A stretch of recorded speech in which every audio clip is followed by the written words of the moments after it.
Alléluia. Amen. Bien, donc nous avons vu l'expression du Père, l'expression du Fils déjà. Maintenant, est-ce que dans l'ancien temps, les hommes étaient en fait conscients de l'activité de l'Esprit de Dieu? On va voir un certain nombre de versets, très importants. Bereshit, Genèse, chapitre 1, verset 2, donc c'est un verset qu'on a cité tout à l'heure. La terre était informe et vide, et il y avait des ténèbres sur la surface de l'abîme, et l'Esprit de Dieu se mouvait au-dessus des eaux. C'est ce que nous avons dans la traduction. Se mouvait, ce n'est pas la bonne traduction. C'est mieux se planer. Planer, en fin de compte, au-dessus des eaux. Donc, comme dans le sens, en fait, de quelqu'un qui veille, qui est en contrôle de tout. Amen. Malgré, même si c'est en fait un tohu-bohu, ok, le Saint-Esprit, il sait exactement où sont les choses et les gens. Job, en fait, 33:4. Donc Job, comment ça se situe? Job, le livre de Job. Eh bien, le livre de Job, ça se situe nécessairement après le déluge et nécessairement avant Abraham. Donc, c'est au temps des patriarches. D'accord? Nécessairement. Et en fait, ici, nous voyons bien que dans cette dimension-là, Job, il disait en fait ici, « L'Esprit de Dieu m'a créé et le souffle du puissant m'anime. » Okay? Donc, les hommes de Dieu étaient parfaitement conscients en fait, de la présence du Saint-Esprit, de l'Esprit de Dieu. Que ce soit Abraham, Noé, etc., c'est une réalité. Job, en fait, ici, c'en est un exemple. Matthieu, Matithia, dès que Yeshua eut été baptisé, il sortit de l'eau, et voici les cieux s'ouvrirent, et il vit l'Esprit de Dieu descendre comme une colombe et venir sur lui. Donc on voit bien ici, en fait, un être spirituel, on va l'appeler ça un être spirituel, l'Esprit de Dieu, sans en fait dévaloriser quoi que ce soit, il vit l'Esprit de Dieu descendre sous la forme d'une colombe, comme une colombe venir sur lui. Bon, c'est pour montrer que l'Esprit de Dieu allait en fait sur Yeshua. Et que ce soit compréhensible pour tout le monde. Romains, chapitre 8, verset 14, « Car tous ceux qui sont conduits par l'Esprit de Dieu sont fils de Dieu. » Amen. Donc c'est très clair, hein? Donc on a besoin de l'Esprit de Dieu, oui bien sûr, okay, d'être accroché en fait à Dieu.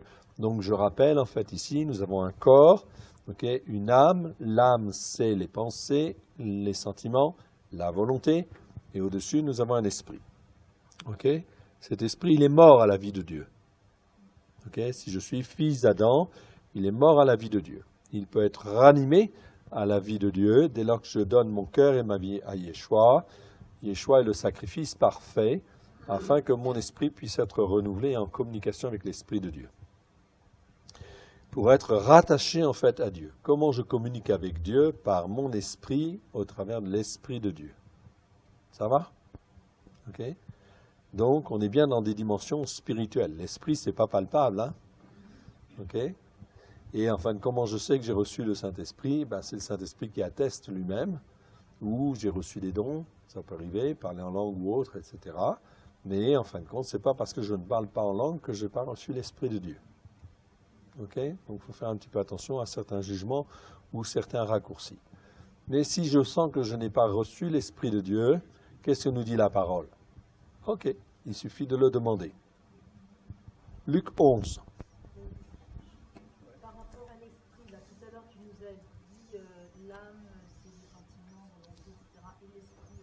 Ben, c'est au-dessus, c'est spirituel, ben, c'est notre esprit. Donc un homme, c'est quoi? C'est un corps, une âme et un esprit. D'accord? Donc on n'est pas destiné à être uniquement un corps et une âme. Dieu nous a créés à son image, c'est-à-dire un corps, âme et esprit, si je puis dire, ou un corps céleste. Bon, nous on a un corps physique, ok? Mais en fait une âme et un esprit. Donc on est à l'image de Dieu en fait aussi, quelque part. Hein? C'est le même principe. Notre esprit, on est destiné à être des êtres spirituels. Nous sommes pas destinés à être, comment dire, des hommes charnels. Uniquement charnels, non. Uniquement gouvernés par l'âme, c'est insuffisant. Ok? Donc si je fais beaucoup d'études, etc., eh bien, je suis formé intellectuellement, je peux être à un très haut niveau, on est bien d'accord, je peux avoir une excellente morale, ok, mais ça veut dire qu'en fait, mon âme, elle a été formée, façonnée, disciplinée, etc. Ok, très bien. C'est une bonne chose. Je n'ai pas dit que c'était une mauvaise chose. Ça dépend comment c'est formaté. Mais en fait, ça veut dire que l'âme, elle prend en fin de compte de la valeur, si je puis dire, mais ce n'est pas de la valeur spirituelle. C'est une valeur intellectuelle ou c'est une valeur, bon, ça peut être morale, sentimentale ou autre, etc. Mais il faut que tout ça, ça communique en fait avec Dieu. Pour que ce soit sanctifié par l'Esprit de Dieu. Et par quelle parole? Il n'y a pas 36 paroles. C'est la Torah. Ok. Ok. Je rappelle, il y a un passage qui me vient à l'esprit, donc je vais vous le donner. Hein, c'est Jacques. Ok. Vous connaissez Jacques, hein? Il est bien, hein? Ils sont tous bien. Hein? Ok. Dans Jacques chapitre 3, verset 13, hein, 13 à 17, bon, c'est très important, je ne vais pas détailler 18, je ne vais pas détailler, mais je voudrais juste m'arrêter sur un verset. Lequel d'entre vous est sage et intelligent, qu'il montre ses œuvres par une bonne conduite avec la douceur de la sagesse. Mais si vous avez dans votre cœur un zèle amer, un esprit de dispute, ne vous glorifiez pas et ne mentez pas contre la vérité. Cette sagesse n'est point celle qui vient d'en haut, mais elle est terrestre, charnelle, diabolique. Car là où il y a un zèle amer et un esprit de dispute, il y a du désordre et toutes sortes de mauvaises actions. La sagesse d'en haut est premièrement pure, entièrement pacifique, modérée, conciliante, pleine de miséricorde et de bons fruits, exempte de duplicité et d'hypocrisie. Le fruit de la justice est semé dans la paix par ceux qui recherchent la paix. On s'arrête quelques instants sur le verset 15. Cette sagesse n'est point celle qui vient d'en haut, elle est terrestre, charnelle, diabolique. Ok? C'est bien ce que j'ai dans ma traduction. C'est pas ce que le texte grec dit. Le texte grec, en fait, ici, il dit cette sagesse, ok, mais elle est terrestre. Terrestre, c'est attaché à la terre. Ok? Donc, à tout ce qui est terrestre, ok, même à notre corps, ok, au charnel, si j'ai pu dire. Mais là, on a un problème, parce que le mot suivant, c'est dit charnel. Mais ce n'est pas le mot charnel ici. Ça n'a rien à voir avec le mot charnel. C'est en fait psychikos. Et psychikos, ça veut dire qui est gouverné par l'âme. D'accord? Gouverné par l'âme. C'est gouverné par nos sentiments, ou gouverné par nos pensées, ou gouverné par, en fait, notre volonté. Parce que l'âme, c'est trois choses, hein? C'est les pensées, c'est en fait les sentiments, et c'est en fait la volonté. Donc ici, on introduit psychikos. Psychikos, ça veut dire que tu es gouverné par l'âme, les capacités de l'âme. D'accord? Donc c'est pas bon, ça. Donc il faut travailler là-dessus. Okay? Donc je vous renvoie aux enseignements que nous faisons là-dessus, notamment au travers des vidéos à Nantes. Donc encore une fois, je vous invite à Nantes. Ok, on va finir par faire des séminaires à Nantes, hein. Mais c'est très bien, hein, c'est une bonne chose. Enfin, c'est un peu loin pour tout le monde, hein, c'est pas toujours facile. Ok, et ensuite, diabolique. Diabolique, en fait, ici, c'est en fait relié au monde céleste des esprits méchants. D'accord? Donc, ce n'est pas innocent. Donc, toute la sagesse qui n'est pas de la sagesse qui vient d'en haut, c'est soit terrestre, soit gouvernée par l'âme, soit diabolique. C'est-à-dire qui vient des mauvais esprits. D'accord? Et là, en fin de compte, tout ça, c'est pas suffisant devant Dieu. Tout ça, ça nous n'ouvre jamais les portes, en fait, du royaume de Dieu. D'accord? C'est pas parce que je vais avoir fait, en fait, beaucoup d'études que je vais être sauvé. D'accord? C'est pas parce que je vais avoir une morale, entre guillemets, excellente que je vais être sauvé. Non. C'est pas parce que j'ai une volonté extraordinaire que je vais être sauvé. Non. tout cela, en fin de compte, ça reste insuffisant devant Dieu. Dans les évangiles, quand on les retraduit, ça pose en fait un grave problème parce que l'enseignement en fait n'est pas fait comme il faut. Mais Dieu veut que l'on soit spirituel. C'est-à-dire que notre esprit nous renouvelle, soit en communication avec Dieu. Et quand en fait nous sommes en communication avec Dieu, l'Esprit de Dieu nous renouvelle, nous façonne, nous transforme, afin que nos pensées, nos sentiments, notre volonté soient sanctifiés par le Saint-Esprit. C'est ce qu'on appelle le renouvellement du Saint-Esprit. Vous avez entendu parler de ça? Le bain de la régénération, et le renouvellement du Saint-Esprit. Donc ça veut dire que nos pensées doivent être renouvelées par le Saint-Esprit. Amen? C'est très important. Donc ça veut dire qu'il y a toute une étape de transformation. Est-ce que je peux être transformé comme cela du jour au lendemain en faisant un séminaire? La réponse est non. OK? Donc il faut que je vienne vers le trône de la grâce, je dise pardon Seigneur pour les raisonnements qui ont été les miens, qui n'étaient pas forcément calés sur ta volonté, ou tes raisonnements, ou ta manière de penser, ou ta manière en fait d'aimer.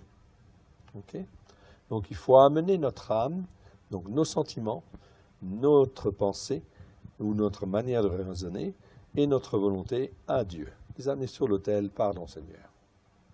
D'accord? Je viens avec humilité devant Dieu, et le Saint-Esprit va nous montrer, étape par étape. Pas de panique, hein? Dès lors que je viens vers Dieu, dans une attitude de repentance et d'humilité, ok, le Saint-Esprit, lui, sait faire, et il sait nous prendre là où nous sommes, pour nous transformer, nous façonner, selon sa volonté. Ça va? Gloire à Dieu. Merci Seigneur parce qu'il nous montre ces choses-là qu'on ne comprenait pas forcément en fait avant. Mais c'est très important. Afin que, justement, nous puissions être renouvelés. La sagesse d'en haut est premièrement pure, ensuite pacifique, modérée, conciliante, pleine de miséricorde et de bons fruits, exempte de duplicité et d'hypocrisie. Le fruit de la justice est semé dans la paix pour ceux qui recherchent la paix. Amen. C'est pas merveilleux ça? C'est absolument merveilleux. Tout ce qui vient par le Saint-Esprit, c'est absolument merveilleux. Mais tout vient par le Saint-Esprit. Tout. Ce n'est pas parce que je vais avoir un diplôme sortant de la faculté d'un tel que je suis meilleur. Non. Certainement pas. Sinon ça se saurait. Et ça se verrait.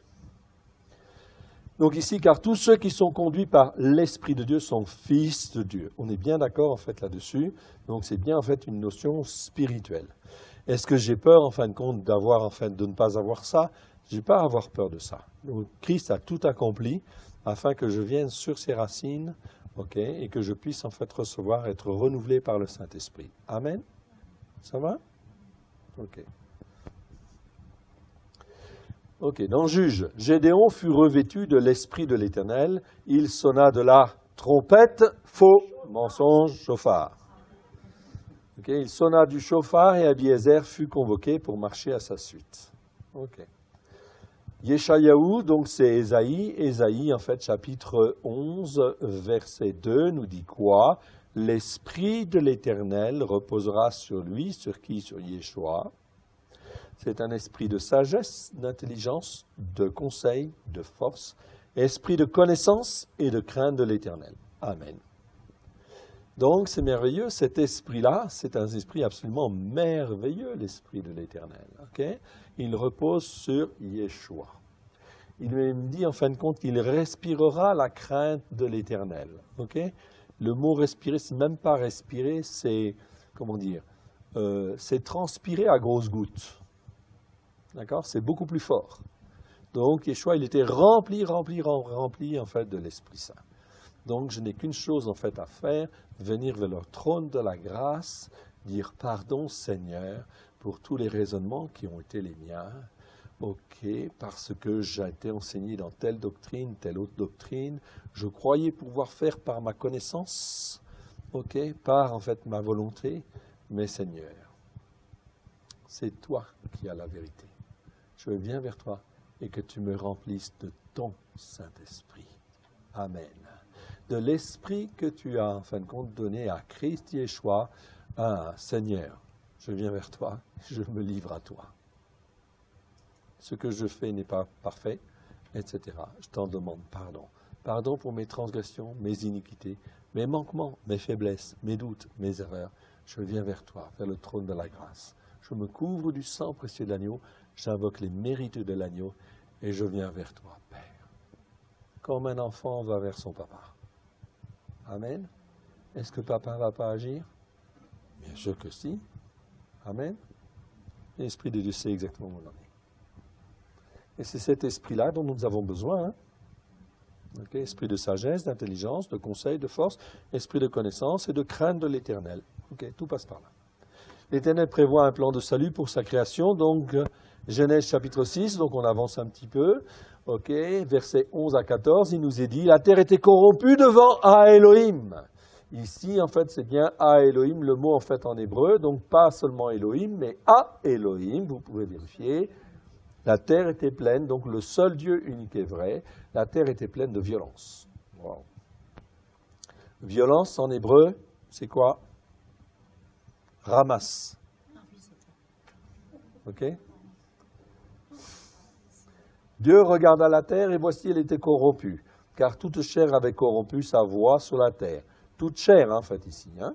Okay? Donc, ce n'est pas seulement les hommes, c'est aussi les animaux. Okay? Alors, Dieu dit à Noé, la fin de toute chair est arrêtée devant moi, car ils ont rempli la terre de violence. Voici, je vais les détruire avec la terre. Ok. Fais-moi une arche de bois. Okay, de bois de gopher. Tu disposeras cette arche en cellules et tu l'enduiras de poids au-dedans et en dehors. Okay? Et là, en fin de compte, on voit aussi dans cette expression ici, ce verset, l'expression de la grâce et de la miséricorde de Dieu. Donc, tant que je lis la première alliance sans voir la bonté et la miséricorde de Dieu, ça veut dire qu'il me manque quelque chose. Okay? Quand je lis en fait la première alliance et que je vois la bonté et la miséricorde de Dieu, ça veut dire que mon niveau spirituel, il est relativement bon ou satisfaisant. D'accord? Okay? Mais si je vois en fin de compte que du sang, de la guerre, des choses comme cela, si je vois encore ces choses-là, ça veut dire que j'ai besoin de lâcher tout un certain nombre de choses et qu'il faut que tous les enseignements que j'ai reçus jusqu'à maintenant, il faut que je les amène au trône de la grâce, afin que le Seigneur détruise ces choses-là et qu'il me permette de le voir au travers de Christ comme il est. Amen. La parole, c'est une parole, c'est spirituel, hein? Ce n'est pas un ancien testament, non, c'est une parole de vie. Donc ici, fais-moi une arche de bois. Alors bois, on va regarder, c'est bien etz en fait ici, on est d'accord. Et en fait gopher. Gopher, c'est un mot qui n'existe qu'une seule fois. Okay. Donc on dit en fait ici, on le traduit de différentes manières selon les Bibles. Mais même aujourd'hui, même les rabbins se disent, mais qu'est-ce que c'est que ce bois-là? Okay. Bon, on ne sait pas trop. Donc on a des choses en fait encore à découvrir. Tu disposeras cette arche, cette teva, bon, très bien, en cellules ou en compartiments, très bien. Tu l'enduiras. Le mot enduire en fait ici, c'est le mot kafar. Ah, intéressant. Donc kafar, c'est en fait ici un verbe qui veut dire enduire, couvrir, faire l'expiation. Donc quand on parle de faire l'expiation, c'est toujours le mot kafar. Mais ici, il est conjugué en fait au parfait. Ça veut dire que c'est comme si c'était un accompli. C'est-à-dire tu l'enduiras parfaitement ou complètement, ok? Parce qu'en fait, on est en train de parler de quoi? Ici, de salut. Donc, il faut que l'arche, tous ceux qui rentrent dans l'arche, ok, tout ça, c'est couvert en fin de compte du pardon de Dieu, de la miséricorde de Dieu.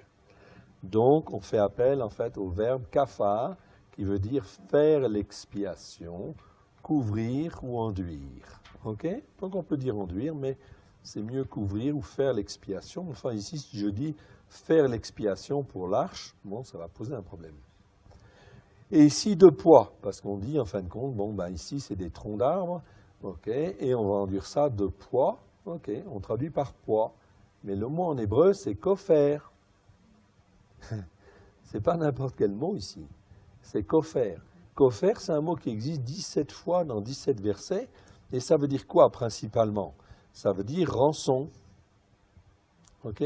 quelqu'un qui paye la rançon ou qui fait l'expiation. Alors on le traduit exceptionnellement par poids ici, parce qu'on ne sait pas comment traduire. Un prêtre koffer, c'est un prêtre qui a payé le prix ou la rançon. C'est-à-dire qu'en réalité, ce terme-là est très important, parce que c'est quoi un prêtre koffer? C'est un prêtre qui fait l'expiation. Donc le prêtre, le sacrificateur qui rentrait une fois par an dans le lieu saint, avec le sang, en fin de compte, du bouc, et ça pour faire l'expiation, c'est ce qu'on appelle un prêtre koffer. D'accord? Il vient pour faire l'expiation. C'est un prêtre koffer dans la pensée hébraïque ancienne. Koffer. C'est-à-dire que c'est celui qui fait l'expiation, qui paye en fait le prix pour, en fait, ou la rançon, pour que le pardon puisse venir. On est d'accord? Ça va? Ok. Donc, koffer, ça nous rappelle en fait Kippour, c'est pareil, c'est les mêmes lettres. Vous avez que les voyelles qui changent. C'est pour faire l'expiation. D'accord? Oui. Oui. Donc ici, koffer, ça nous parle de rançon, ça nous parle effectivement de tout ça. Et en fait, koffer, donc ça vient de kafar. Ici, vous voyez que c'est les mêmes lettres, il n'y a que les voyelles qui changent, mais c'est les mêmes lettres en fait en hébreu. Un kaf, okay, un p, okay, et un resh. Okay. C'est les mêmes lettres, c'est la même famille, c'est la même signification. Donc on arrive en fait aussi à Christ. C'est la même chose, ça vient de là. Qui a fait l'expiation? C'est Yeshua. Donc Yeshua, c'est un prêtre koffer, si je puis dire. Okay. Mais si les prêtres ils faisaient l'expiation une fois par an, okay, ce sont des prêtres koffer. Mais Yeshua, il est venu faire l'expiation une fois pour toutes, d'accord? Et il l'a fait pour nous, d'accord? Donc quand je conjugue en fait le mot kafar ici, au passif et à l'accompli, donc c'est un petit peu technique, mais c'est simplement pour vous expliquer qu'il y a un mot particulier en fin de compte pour Christ, en fait dans la parole de Dieu, mais qui n'est pas dévoilé là, mais que l'on comprend en fin de compte spirituellement. Cela veut dire qu'on arrive en fait à non pas koffer, Yeshua n'est pas un prêtre koffer, mais un prêtre qui a fait l'expiation pleine et entière, donc qui est accomplie pour nous. Donc ce qui veut dire qu'on va conjuguer ce verbe-là et on va dire en fin de compte que c'est le a. J'ai un trou de mémoire. A Kippour. C'est ça? Non, j'ai un trou de mémoire. Le prêtre koffer, A Kippourim. Donc, ça a une... Bon, j'ai un petit trou de mémoire, c'est pas grave. Okay? Donc, ça a un rapport avec les Kippourim, la fête de Kippour. Donc, voilà. Oui. C'est, en fin de compte, c'est ce qui fait qu'il a fait l'expiation, je vous le donnerai demain, ça me reviendra. Okay?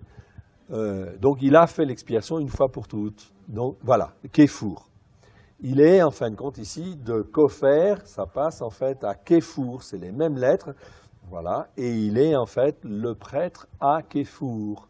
Donc, à Kéfour, c'est celui qui a fait l'expiation une fois pour toutes, ok, et cette notion-là, cette dimension-là de prêtre à Kéfour, elle existe même dans la tradition juive très ancienne, dans la pensée hébraïque ancienne. À tel point qu'on a retrouvé des écrits chez les Juifs, non pas chez les Juifs rabbiniques, mais en fait chez les Juifs qui ont cherché en fait certaines choses, et ils parlent bien du prêtre à Kéfour qui doit venir. Amen. Celui qui doit faire l'expiation pour tout le monde. Simplement pour vous dire que la notion de Christ, elle existait dans la pensée hébraïque ancienne, et qu'en fin de compte, quand il arrive, okay, on voit que les gens sont dans l'attente d'un Christ qui était annoncé bien avant, qui devait faire l'expiation pleine et entière et venir pour expliquer les Écritures avec grâce et vérité. Amen. Je vous donnerai les versets dans le Nouveau Testament qui nous parlent de cela, mais c'est mal traduit, donc vous ne pouvez pas le voir. Okay. Comment? Mais ça revient au même. C'est une chose. Oui. Donc ici, donc la fête de Kippour, je vous encourage à la découvrir parce qu'en réalité, si quelqu'un a fait l'expiation pour nous, on ne devrait même pas s'appeler chrétien ou autre, mais on devrait s'appeler des Kippourim. C'est-à-dire que la fête de Kippour ou des Kippourim, c'est la fête des rachetés. D'accord? Qui est enseigné sur la fête de Kippour? Ça a été mis de côté, hein? Ok? Voilà pourquoi ces fêtes-là, c'est très important. On découvre la dimension messianique et prophétique. Je vous encourage à découvrir toutes les fêtes, à non pas les découvrir simplement dans la tête, mais à les mettre en pratique avec votre cœur, parce que vous allez découvrir une dimension messianique et prophétique. Et qui a accompli la fête de Kippour? Eh bien, c'est Yeshua, qui est l'expiation pleine et entière. Voilà pourquoi dans les prophètes, il est dit que les jeûnes des Juifs, il y en a 4 dans l'année. Ok, 4 principaux jeûnes. Il est dit en fin de compte de ces jeûnes-là seront changés en jours de fête, jours de gloire. C'est que la fête de Kippour, c'est quand je la comprends, okay, tout a été accompli au travers de Christ, oui bien sûr, et elle va devenir cette fête-là de Kippour, qui est célébrée le 10e jour du 7e mois, et bien en fin de compte, elle va devenir une fête de joie et une fête de gloire. Ok? Alors, c'est pas bien de l'écouter et d'essayer de la mettre en pratique? Et prophétiquement, c'est bien, hein, en tout cas. Donc, c'est à découvrir. Comment? Amen. Donc, le plan de salut va s'accomplir au travers de Yeshua, mais par l'intermédiaire d'hommes de foi. Et le premier sera, en fait, ici, Bereshit 12, versets 1 à 3. Qui cela? Abraham, 12, versets 1 à 3, nous dit quoi? Ici, l'Éternel dit à Abraham, va-t'en de ton pays, de ta patrie, de la maison de ton père, dans le pays que je te montrerai. Ok, c'est un appel. Donc, va-t'en de ton pays, va-t'en, l'Er-Léra. L'Er-Léra, 3e paracha, en fait, ici, hop, elle est là, voilà, l'Er-Léra. Ok. Et en fait, ici, ça nous parle de quoi? Ça nous parle, effectivement, va-t'en de ton pays, c'est-à-dire quitte ton pays, tout ce que tu as appris, toutes les coutumes dans lesquelles tu étais, tout ce qui pouvait te retenir, même dans la maison de ton père, etc. Et va vers le pays que je te montrerai. C'est comme si on te disait, marche par la foi, viens sur les racines, marche par la foi vers la destinée que j'ai prévue pour toi, dit l'Éternel. Amen. Donc c'est une démarche par la foi. Comme Abraham, je dois apprendre à marcher par la foi, afin d'aller vers le pays de la promesse qu'il a prévu pour moi. Je ferai de toi une grande nation, je te bénirai, je rendrai ton nom grand et tu seras une source de bénédiction, dit l'Éternel. Je bénirai ceux qui te béniront. Ok, donc très bien, voilà pourquoi il faut bénir bien sûr Israël aujourd'hui. Nous sommes dans les temps, en fin de compte, prophétiques où se réalise cela. Il dit en fait ici, je maudirai ici celui qui te méprisera et toutes les familles de la terre seront bénies en toi. Ici, c'est bien une extension, en fait, ici. Donc, il y a bien le peuple juif, en fait, ici. OK? Mais ici, et toutes les familles seront bénies en toi. OK? Ça veut dire que toutes les gens des nations qui viennent au travers de Christ, Dieu les rachète. OK? Et il les met où? Sur les racines de Constantin? Non. Il les rachète, il paye le prix pour les mettre sur la promesse faite à Abraham, pour qu'ils deviennent un peuple pour Dieu, sur les racines hébraïques de la foi, c'est-à-dire sur la foi d'Abraham, tout simplement, greffé sur Israël. Amen. Mais l'Israël spirituel. On est bien d'accord. Ok, ici je maudirai. Ici le Seigneur dit en fait harar. Ici, harar ça veut dire maudire. Ok, c'est vraiment maudire méchamment. Hein? Ok, donc le Seigneur dit je maudirai ici, c'est harar. Et ici, le deuxième mot, c'est ici kalal. Ce n'est pas le même mot en fait en hébreu. Et en fait en français, si vous regardez votre traduction, c'est je maudirai ceux qui te maudissent. On traduit donc par maudire à la fois smola et smola. En fait, kalal, c'est moins fort, etc. Ça veut dire aussi mépriser, outrager, insulter, etc. Donc quand vous entendez quelqu'un qui parle mal sur Israël au jour d'aujourd'hui, okay, à cause des médias ou des choses comme ça, il faut dire « Viens mon frère ». On va prendre un café. Et on va discuter des Écritures. parce que je t'aime et je n'ai pas envie que tu sois maudit. Ok? Il faut caler les choses, attention, hein, parce que sinon, en fait, si j'écoute les médias, etc., j'aurais tendance à être pro-palestinien, anti-Israël, et résultat des courses, ça amène quoi? Dieu le permet, bien sûr. Ça amène quoi? Automatiquement des malédictions, ok, sur les personnes qui parlent mal comme cela. Ok? Sur, en fin de compte, ici, Israël, bien évidemment. Ici, en fait, c'est le verbe arar. C'est un mot très très fort, hein. C'est maudire avec des imprécations ou, comment dire, quand on est maudit comme ça et quand c'est Dieu qui maudit, hein, il n'y a plus rien à faire. Hein. D'accord? Donc, s'il y a des personnes qui sont, en fait, qui parlent mal contre ce que Dieu est en train de faire, donc Dieu est en train de relever, en fait, Israël, afin qu'Israël soit un homme debout face au mal sur la terre. Okay? Donc, il ne faut pas parler mal, en fait, bon, d'Israël, de ce que Dieu est en train de faire au travers d'Israël, même si Israël ne fait pas parfaitement. Hein. On est bien d'accord là-dessus. Okay? Moi, j'ai donné mon cœur et ma vie à Yeshua, okay, en 90. Tout ce que j'ai fait depuis ce temps-là, est-ce que mon parcours, il est parfait? Ah non, j'ai fait des erreurs. Hein. Nous faisons tous des erreurs. Amen. Le tout, c'est de les reconnaître, de demander pardon à Dieu, et on avance, etc., et on progresse. OK? Dans le plan, en fait, de Dieu. Donc, celui qui te méprisera, et toutes les familles de la terre seront bénies en toi. La promesse ici, c'est Genèse 12. Donc, Dieu, en fin de compte, prévoit ici un plan merveilleux de salut, non seulement pour les Juifs, mais aussi pour toutes les familles de la terre. Okay? C'est pour cela que dans Galates, Paul dit que nous sommes héritiers des promesses faites à Abraham par la foi en Jésus-Christ, en Christ Yeshua. Amen. Pas autre chose. Donc, je ne suis pas racheté pour être greffé sur une théologie ou une autre, non pas sur les racines de l'empereur romain Constantin, mais non pas non plus sur une interprétation en fait évangélique ou autre, etc. Ok, je n'ai pas été racheté pour cela. J'ai été racheté pour faire partie de la descendance spirituelle d'Abraham. Amen. C'est très important. Hein? Donc, toute dénomination, quelque part, c'est Derek Prince qui disait, en fait, c'est très simple. Derrière toute dénomination, vous voyez un démon. Un démon. OK? Dès lors qu'il y a une dénomination, OK, tel nom, etc., OK, il disait très clairement, en fait, ça veut dire que cette église-là ou cette assemblée-là, elle est sous le démon qui s'appelle de la même manière. Ça va, c'est clair? Donc, ça bouscule, hein, mais c'est clair.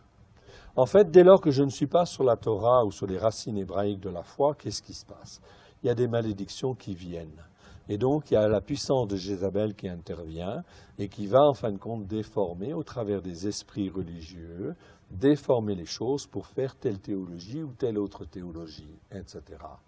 OK? On n'a rien à faire avec ça. Rien.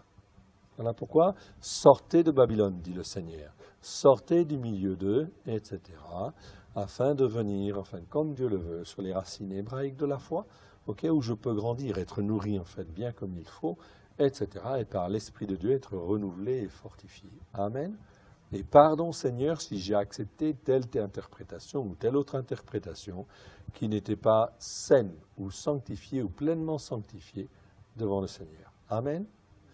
Et merci Seigneur pour toutes les assemblées par lesquelles nous sommes passés, parce que le Seigneur nous a travaillé, façonné, et nous les bénissons et nous prions pour que justement toutes les personnes puissent avoir un cœur touché par la repentance pour toutes les erreurs qui ont été faites. Faire des erreurs, je veux dire, à la limite, ce n'est pas grave, c'est persévérer dans les erreurs qui est grave. Ok? Je peux faire des erreurs, nous faisons tous des erreurs. Mais il faut venir vers Dieu avec humilité et dire, Seigneur, je te demande pardon. Ok? Parce que j'ai fait partie de ça, ou j'ai fait partie de ça, et ce n'était pas forcément bien devant toi. Amen? Ok. Dieu est capable de comprendre, bien sûr, au contraire, il nous conduit. Il veut nous conduire dans la vérité. Donc, toute la promesse, elle a été faite là. Donc, est-ce que j'étais dès le départ, en fin de compte, sur cette foi-là, en fait, accroché à Genèse 12?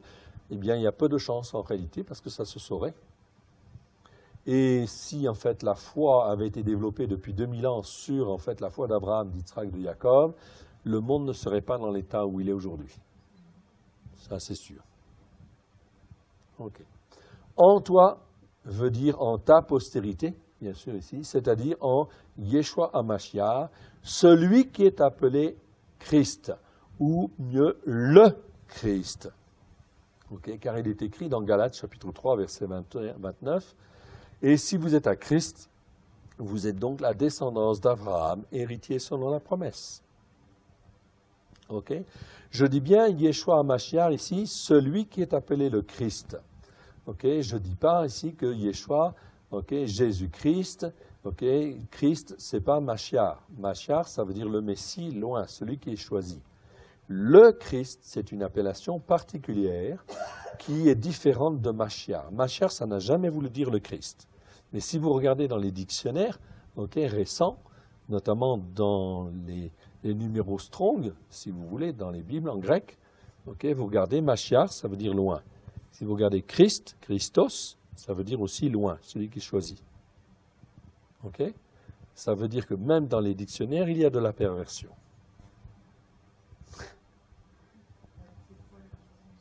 Eh bien, la différence, c'est que loin, Mashiach, c'est celui qui est appelé, qui doit venir.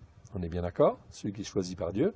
Mais il est le Christ, c'est-à-dire celui qui a fait l'expiation et celui qui vient. Christ, ça veut dire aussi celui qui vient auprès de quiconque croit pour lui expliquer les Écritures dans le langage qu'il est capable de comprendre. Ça va comme définition? C'est ça le Christ. OK? Mais on verra plus en détail cette définition quand on abordera le séminaire sur le texte reçu. Mais déjà, c'est déjà très important. Donc Christ, c'est une notion extrêmement importante. Ce n'est pas le Jésus-Christ simplement qui est cloué à la croix et qu'on représente sur la croix ou même descendu de la croix et tout est accompli, etc. Et je n'ai plus rien à faire. Je m'assieds sur la chaise et j'attends l'enlèvement. Ça, c'est pas la bonne interprétation. D'accord ? Christ, ça veut dire celui qui vient, mais qui vient pourquoi? Pour t'expliquer les Écritures avec grâce et vérité, pour que tu écoutes, tu l'entendes ici, que tu écoutes dans ton cœur et que tu mettes en pratique avec grâce et vérité. D'accord? Donc c'est totalement différent. On continue. Le plan de salut par la foi est agréé.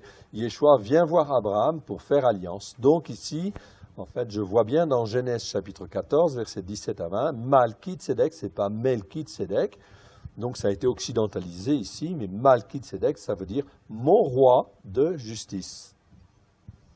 Donc après qu'Abraham fut vainqueur de Kedar-Laomer, ici Kedor-Laomer, et des rois qui étaient avec lui, le roi de Sédom sortit à sa rencontre dans la vallée de Chavé, qui est la vallée du roi. Ok, bon, je ne détaille pas pour le moment. Malki-Tsédek, roi de Chalem, et non pas roi de Salem, fit apporter du pain et du vin, il était sacrificateur du Dieu Très-Haut. Bon, on reconnaît que c'est qui est le sacrificateur du Dieu Très-Haut, c'est Yeshua. Et il est appelé ici le roi de justice. Roi de paix, en fait, aussi. Salem, c'est Yerushalayim. C'est le roi de Jérusalem. Ou roi, en fait, de paix. Shalem, Shalom, c'est pareil. C'est les mêmes racines. Il bénit Avram et dit, béni soit Avram par le Dieu Très-Haut, maître du ciel et de la terre. Donc, Cana, c'est maître. Bon, je n'insiste pas dessus. Béni soit le Très-Haut qui a livré tes ennemis entre tes mains, et Avram lui donna la dîme de tout. Donc, votre dîme, il faut la payer. Donc, c'est aussi un moyen très important. Il faut payer sa dîme. Donc, la dîme, c'est 10% de ce que l'on reçoit, etc.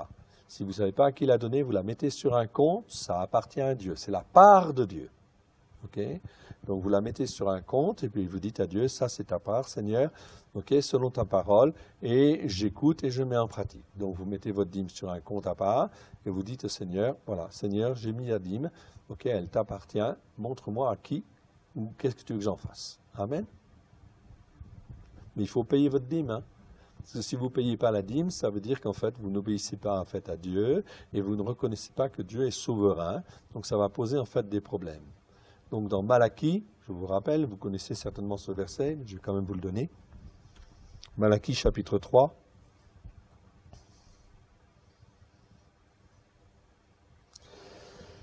Malachie,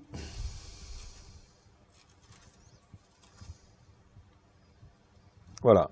Malachie chapitre 3, verset 8. Un descendant d'Adam, trompe-t-il Dieu? Car vous me trompez, dit l'Éternel. Vous me trompez et vous dites, en quoi t'avons-nous trompé? Dans les dîmes et les offrandes. Vous êtes frappés par la malédiction et vous me trompez, la nation tout entière. Apportez à la maison du trésor toutes les dîmes, afin qu'il y ait de la nourriture dans ma maison. Mettez-moi de la sorte à l'épreuve, dit l'Éternel des armées, et vous verrez si je n'ouvre pas pour vous les écluses des cieux, et si je ne répands pas sur vous la bénédiction en abondance. Amen. C'est très important, hein? Ce sont en fait des règles basiques dans lesquelles il faut faire. Faire les fêtes de l'Éternel, payer sa dîme, faire des offrandes, notamment aux fêtes principales, etc. C'est rentrer en fait dans l'obéissance et la soumission à Dieu. Amen. C'est un peu comme des préalables. Là. Okay? C'est-à-dire que Dieu voit si on obéit, si on n'obéit pas. C'est tout. Alors je dis ça parce qu'il y a dans beaucoup d'églises évangéliques où on dit « tu n'as pas besoin de payer la dîme ». Christ, il a tout accompli, et ça fait partie de l'Ancien Testament. Il n'y a pas d'Ancien Testament, Nouveau Testament. Il y a les Écritures. Ça commence à Genèse, ça se termine à l'Apocalypse. Alors je vous dis ça et j'insiste un petit peu simplement, parce qu'il faut rentrer dans l'obéissance en fait à Dieu. Amen. Je sais qu'il y a beaucoup de gens qui sont en détresse et tout, des choses comme cela, mais il faut payer sa dîme. Il faut faire les offrandes à Dieu. D'accord? Quand j'ai donné mon cœur et ma vie à Yeshua, je n'avais rien, pas de ressources. J'ai vécu pendant 8 ans avec l'équivalent de l'ASS. ASS, c'est 400 € par mois. OK? Je peux vous assurer, je n'ai jamais manqué de quoi que ce soit. Quoi que ce soit. OK? Le Seigneur m'a donné une épouse, en 93, donc 3 ans après. Il m'a fait cadeau de cette merveilleuse épouse qui est au fond là-bas. OK? Je ne la connaissais pas et Dieu a fait croiser nos routes, etc. Et Dieu a dit, en fait, c'est toi que j'ai choisi pour être son mari. Ok, Seigneur, que ta volonté se fasse. Je n'avais pas l'intention de me marier, mais me remarier, mais en fin de compte, je voulais servir le Seigneur, etc. Et je lui avais donné mon cœur et ma vie. Il dit, Seigneur, si je t'ai donné mon cœur et ma vie, tu fais ce que tu veux de ma vie. Et si tu veux que je me remarie, pas de problème. Mais ce serait bien, Seigneur, que tu inclines son cœur et que je ne vienne pas en disant, Dieu m'a dit. Non, ce n'est pas comme ça que ça se passe. OK? On remet au Seigneur et dit, Seigneur, incline son cœur pour que les circonstances se fassent, etc. D'accord? Et 2-3 jours après, elle m'appelle, et puis, bon, elle me dit, je ne sais plus trop ce qu'elle m'a dit, mais enfin quelque chose comme, je suis troublé, je ne sais plus où j'en suis, je crois que je suis amoureux de toi, enfin, un truc comme ça, etc. Peu importe, je dis, bouge pas, j'arrive, je prends ma voiture. Je prends ma voiture, j'arrive chez elle et je lui dis, voilà ce que j'ai reçu pendant que tu m'avais invité. Elle m'avait invité en fait 2-3 jours avant et puis en fait je lui avais fait mon témoignage, elle m'avait fait son témoignage et à la fin du repas, au moment du dessert, je dis dans ma tête à Dieu, Seigneur Dieu, mais c'est un mari qu'il faudrait à cette femme. Je pose la question, mais tout de suite j'ai la réponse. Et Dieu me dit, comme si c'était une voix audible dans ma tête, il me dit, mais c'est toi que j'ai choisi pour être son mari. OK. Voilà, donc là, j'ai rien dit. J'ai remis ça en fait au Seigneur. Mais je savais que c'était Dieu qui me parlait. Voilà, donc c'est important de comprendre que dans nos pensées, Dieu nous parle tantôt d'une manière, tantôt d'une autre. Il faut apprendre en fait à marcher avec Dieu. On n'a pas été habitué avant parce qu'on avait notre corps, notre âme, mais notre esprit n'était pas actif avec Dieu. Donc on a un problème là-dessus. Donc il faut apprendre en fin de compte à marcher avec Dieu, à écouter Dieu et à discerner ce qui vient de lui et ce qui ne vient pas de lui. On est dans le monde spirituel.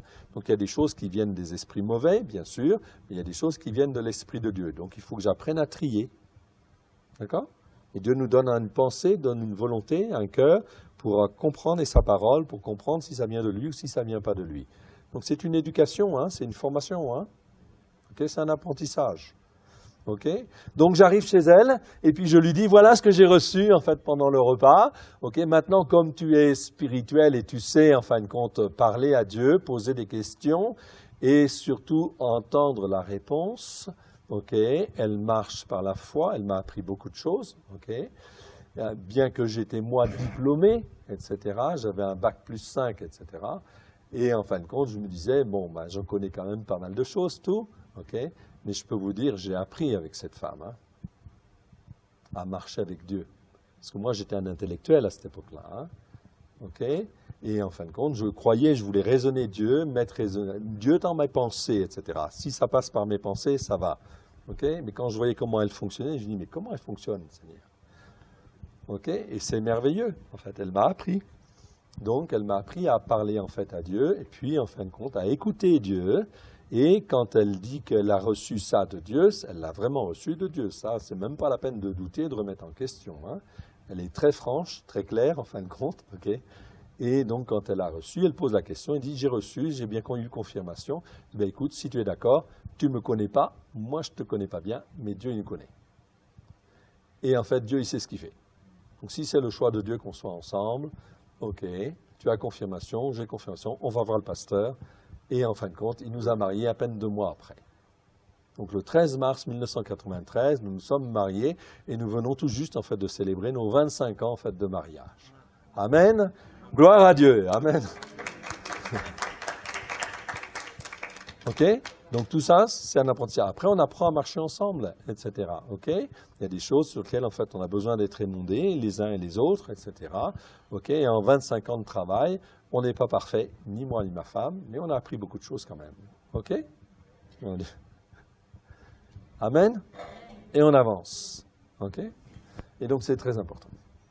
Ok. Malki-Tzedek, mon roi de justice. Ok. Yeshua, la parole de Dieu, ça vous le savez, en fait, dans Genèse chapitre 15, verset 1, on arrive à des versets très intéressants.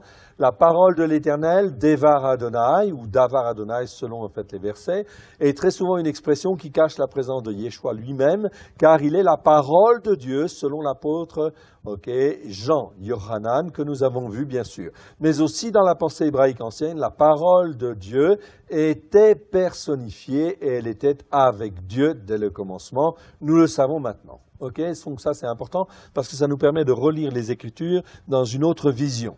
Okay?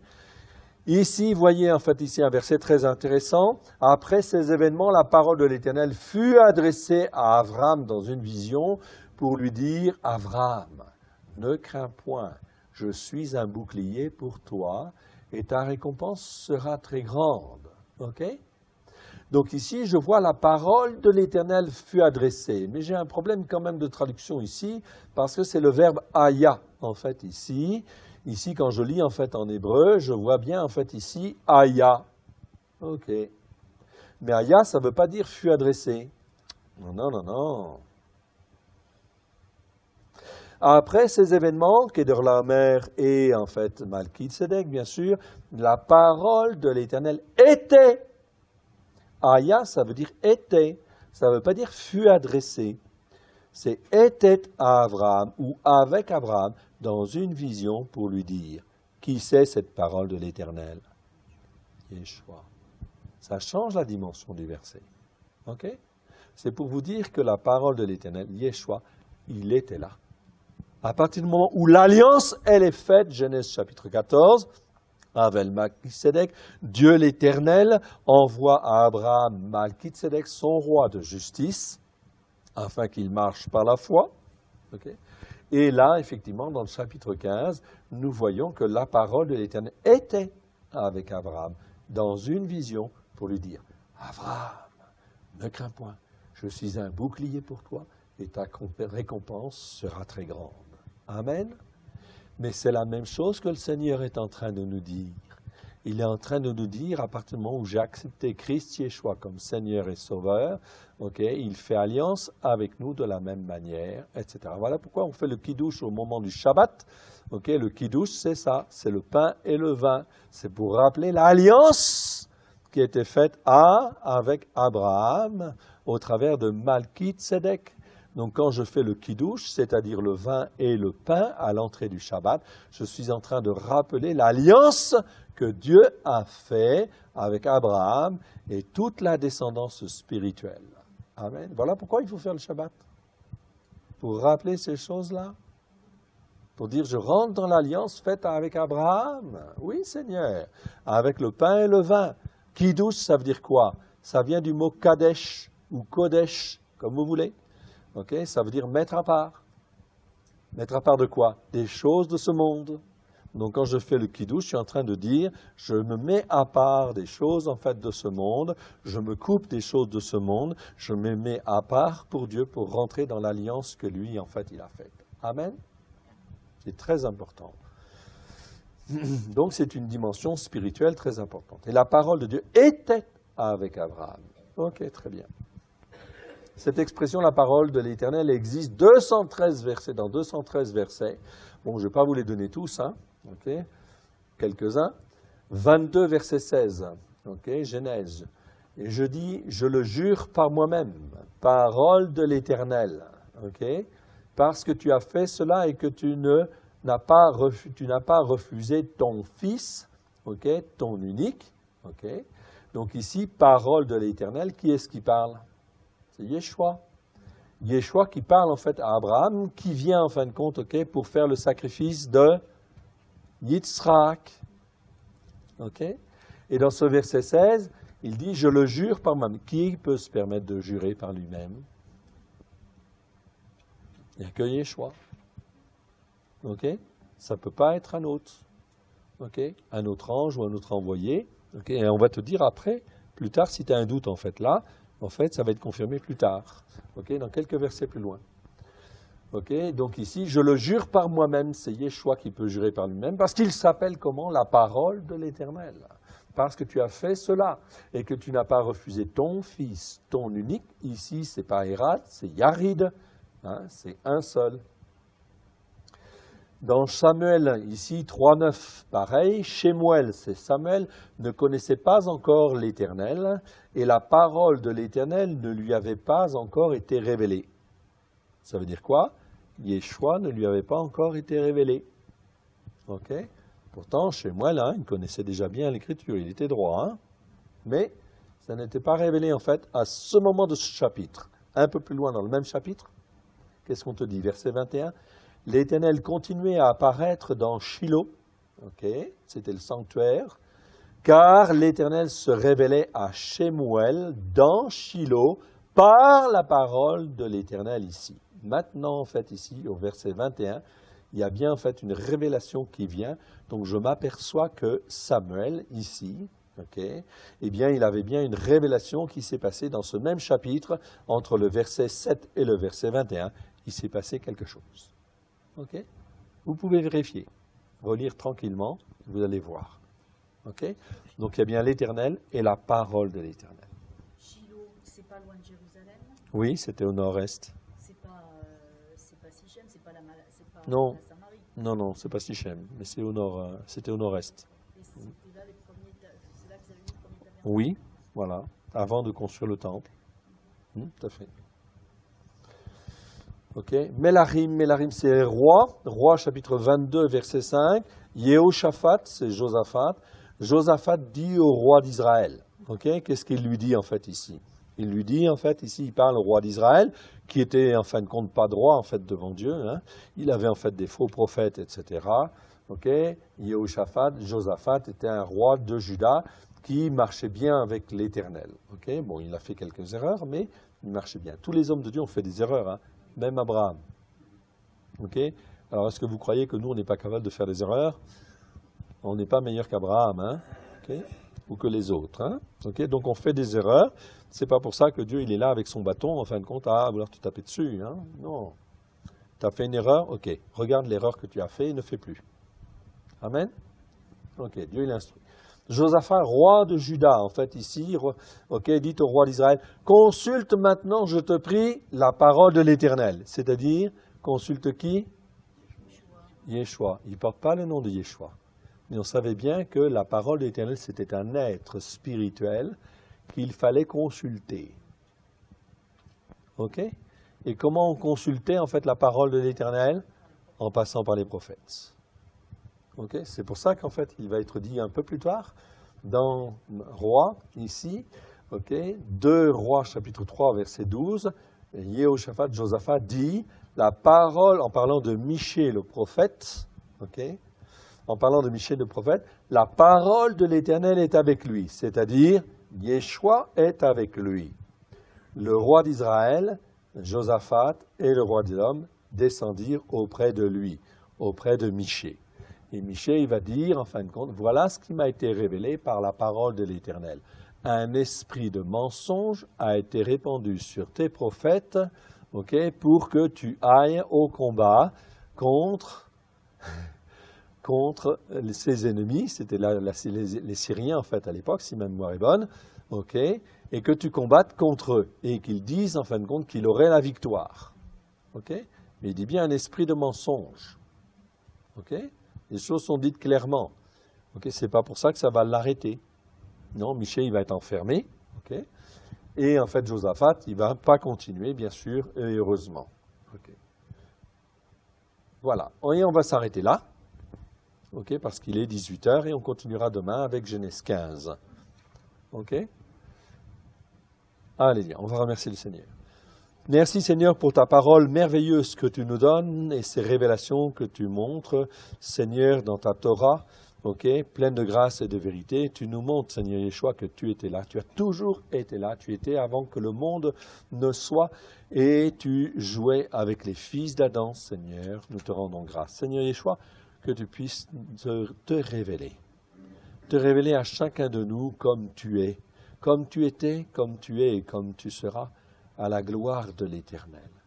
Merci Seigneur. Nous voulons te demander pardon pour tous les faux raisonnements, les faux enseignements qui ont été les nôtres, et nous venons vers toi, Seigneur Yeshua, car tu es le Seigneur des Seigneurs, le Roi des Rois, et fortifie-nous, Seigneur, et montre-nous nos erreurs.